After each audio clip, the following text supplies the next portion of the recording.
There's two types of audience viewers that will probably watch this or not join us right now.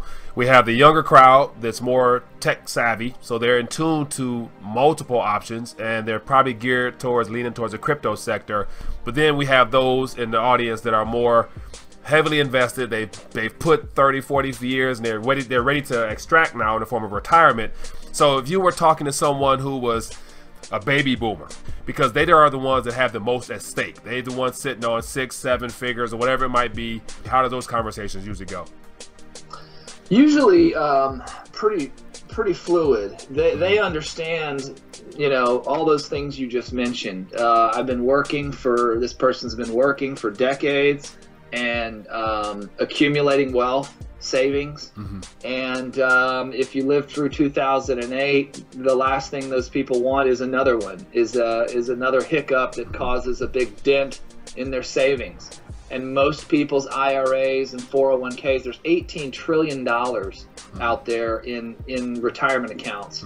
And most of that money is just in vanilla mutual funds, spread out across the market.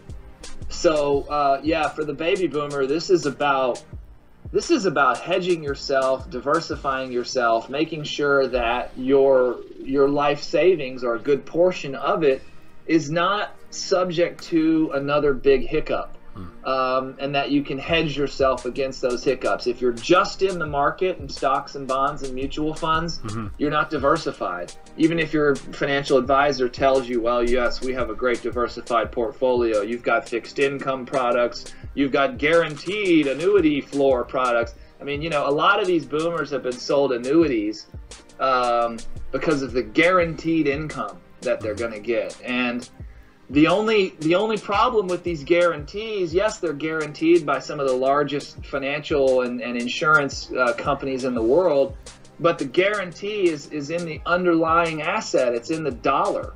And, you know, your show is all about rethinking the dollar. If you've got a promise from some corporation to pay you X dollars a month on into the future, you know, study some monetary history. Look at what's happening in Venezuela right now, today. Right. To think that won't happen to the U.S. dollar, or can't happen to the U.S. dollar, is a little bit absurd. I mean, we have entered an entirely new phase here.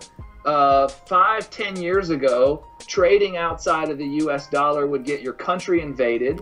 It would get, you know, your everything in your country ransacked. You'd be called a perpetrator of weapons of mass destruction. You know, there would be this is what would happen. You know, we went into Saddam. Saddam never had WMDs. It was all about, he was trading oil for euros. Right. So this now, fast forward to today, and it's like off the rocker, man. There you have nations that are dumping treasuries. It's all accelerated massively.